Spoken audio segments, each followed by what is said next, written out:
à vous ou rebonjour à vous si vous venez de regarder la vidéo qui explique le trajet des méridiens pour l'hiver, le méridien rein et méridien vessie.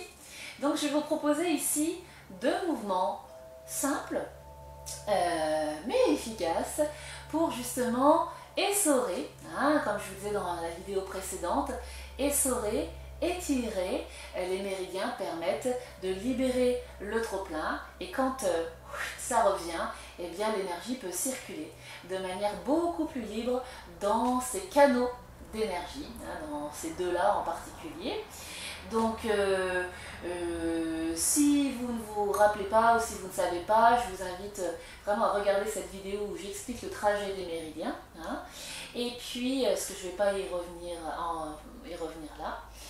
Donc le premier mouvement que je vous propose, c'est un mouvement que vous connaissez, qu'on pratique régulièrement. Donc je vais prendre le temps de vous l'expliquer ici pour que vous puissiez le pratiquer autant de fois que vous le voulez durant tout l'hiver. C'est un mouvement qui est super pour l'hiver, mais aussi pour plein d'autres choses, notamment pour le dos. Pour assouplir le dos, c'est fantastique. Alors, on y va. Donc, les pieds sont séparés de la largeur du bassin. Et pour une fois, ici, on va travailler les jambes tendues. Donc, les jambes sont tendues, les pieds sont bien ancrés dans le sol. On peut faire un petit mouvement d'avant en arrière pour bien s'ancrer. Et c'est ainsi également qu'on va commencer à se relier aussi au numéro 1 du point du rein. Bien. Alors, on y va. J'appuie sur le sol. J'appuie sur le sol. Donc je tends mes jambes et à l'inspire, mes bras montent. J'inspire. Donc je peux aller soit vers le ciel, soit un tout petit peu en arrière. Si je vais vers l'arrière, c'est-à-dire que je commence à essorer les méridiens des reins. Si je vais un tout petit peu en arrière, ça va étirer mon buste. Donc je serre bien le périnée pour ne pas me faire mal au lombaire. D'accord?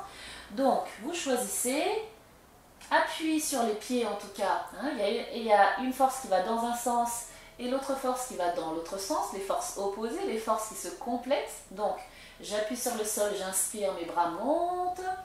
Je serre mon périnée si je veux aller un tout petit peu plus loin. Il n'y a pas besoin d'aller plus loin que ça étire suffisamment déjà. On peut relâcher les épaules, on est obligé de monter les épaules comme ceci. Je relâche. Je tends les jambes et je plie. Je relâche complètement mes cervicales surtout. Donc là, qu'est-ce qui se passe?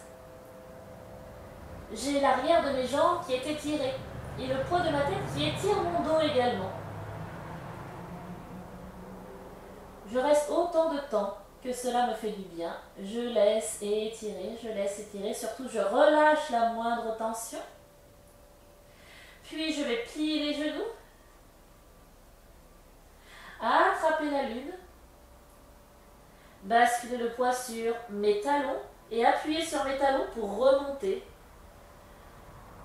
Souffle après souffle, vertèbre après vertèbre, cette lune, mes cervicales en dernier. Je continue le mouvement pour regarder, j'ouvre les yeux. Le fait de basculer la tête en arrière, ça ouvre le buste, ça va étirer les méridiens des reins. Et puis je vais ouvrir pour libérer la lune dans le ciel. Et je relâche. Donc, l'idée ici, c'est bien, dans un premier temps, j'appuie sur la terre, mes bras montent, j'étire dans les deux directions. Ici aussi, finalement, je n'ai pas besoin d'aller en arrière pour juste travailler l'avant. Mais si j'étire dans les deux directions, qu'est-ce qui se passe? Finalement, mes méridiens qui sont à l'avant du corps et à l'arrière du corps sont étirés. Donc ça suffit en fait. Voilà, il n'y a pas besoin, vraiment pas en fait, de basculer. Vraiment, j'étire par le sommet de mon crâne, par mes talons. Voilà. Je plonge, ramasser la lune dans la mer. Je relâche tout. J'attrape la lune, je plie les genoux, très important. Et je vais remonter vertèbre par vertèbre, souffle après souffle. Hein, je le répète une deuxième fois. Je vais un peu plus vite que la normale. Surtout, je lève bien la tête pour ouvrir devant. Et je laisse s'envoler la lune.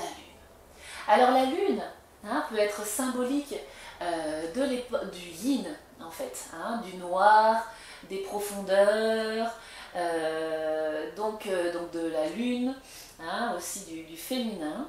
Donc l'idée, c'est d'aller chercher là, au fond, dans cette période la plus yin de l'année. C'est une période aussi où normalement on devrait juste accueillir, laisser faire, réduire les actions et vraiment entrer en intériorité. Donc c'est comme ça aussi qu'on plonge à l'intérieur, dans nos profondeurs, ce qui n'est pas toujours confortable, selon les peurs. Et bien hop, on plonge dans nos profondeurs, on attrape la lune, pourquoi pas symboliquement une de nos peurs, la remonter, et puis finalement la laisser se libérer de nous. C'est ce que je vous propose pour accompagner le geste, l'intention et une libération émotionnelle, pourquoi pas. Voilà, donc voici le premier mouvement, ramasser la lune dans la mer et la remettre au ciel. Donc je vous invite à le faire plein de fois, autant de fois que vous voulez. Donc au début, ça ne descend pas beaucoup, mais l'idée c'est pas d'aller jusqu'en bas, l'idée c'est d'aller lâcher, de laisser votre corps décider et non pas votre mental qui dit allez vas-y, pousse, va au fond, jamais de secousse, jamais d'à-coup. Vous laissez par le souffle le corps descendre ou pas, s'il vous l'autorise. C'est lui votre maître aujourd'hui. Donc voici pour le premier mouvement. Le deuxième mouvement que je vais vous proposer, on va beaucoup plus séparer les pieds, si vous le pouvez en tout cas. Et l'idée là, ça va être plus de travailler, donc dans le premier mouvement on a travaillé plutôt le dos, l'arrière des cuisses, le buste également, donc rein cette partie-là, et puis tout l'arrière du corps pour la vessie. Cette fois-ci, on va travailler l'intérieur des jambes. On a vu dans la vidéo précédente que le méridien des reins passait dans l'intérieur des cuisses et que le méridien de la vessie était à l'extérieur. Donc là ça monte, là ça descend. Donc on va bien séparer et c'est ce que j'ai appelé le sumo se balance. Donc les pieds sont bien parallèles parce que s'ils sont ouverts comme ceci, ça ne va pas du tout faire la même chose. Donc les pieds, si vous le pouvez, sont parallèles. Les genoux sont ouverts, on évite les genoux fermés parce que là c'est pareil, ça ne va pas du tout faire la même chose. Donc on va imaginer, comme toujours, que nous tenons un ballon, un gros ballon, entre nos genoux. Voilà. Les mains peuvent être sur les hanches, pourquoi pas. Et pourquoi pas, hop, les pouces sur les reins. Je vous montre. Donc les mains ici sur les côtés, on y reviendra sur ce point fabuleux. Et on glisse. Voilà, donc soit là, soit ici encore mieux, puisqu'on va être sur deux points, ici, du méridien de la vessie. Donc me voilà en position de sumo. Hop, je m'assois. Et je me rends compte que quand je m'assois, en moi, eh bien, tout le creux lombaire, toute ma cambrure s'efface. Et qu'est-ce qui se passe? Ça ouvre notre fameux Mingmen. Je vais faire toute une vidéo là-dessus sur Mingmen.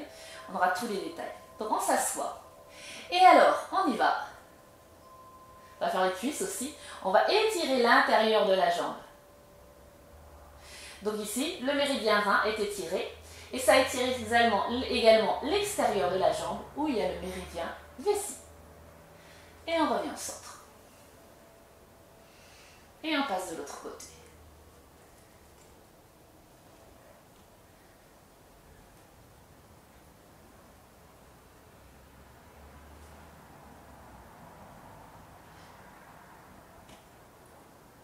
Et à chaque fois, on revient au centre. Donc, expire, inspire, expire. Voilà, donc vous pouvez faire encore plus écarté ou un peu moins écarté. Vous faites vraiment en fonction de vos possibilités. L'idée, c'est de ne pas forcer, mais d'étirer tout en souplesse. Parce que malgré sa lourdeur, le sumo, lui, est très souple. Donc voici deux mouvements pour travailler, en tout cas 2 premiers mouvements, pour travailler vos 2 méridiens, les reins, celui qui concerne les reins et la vessie. Belle pratique à vous!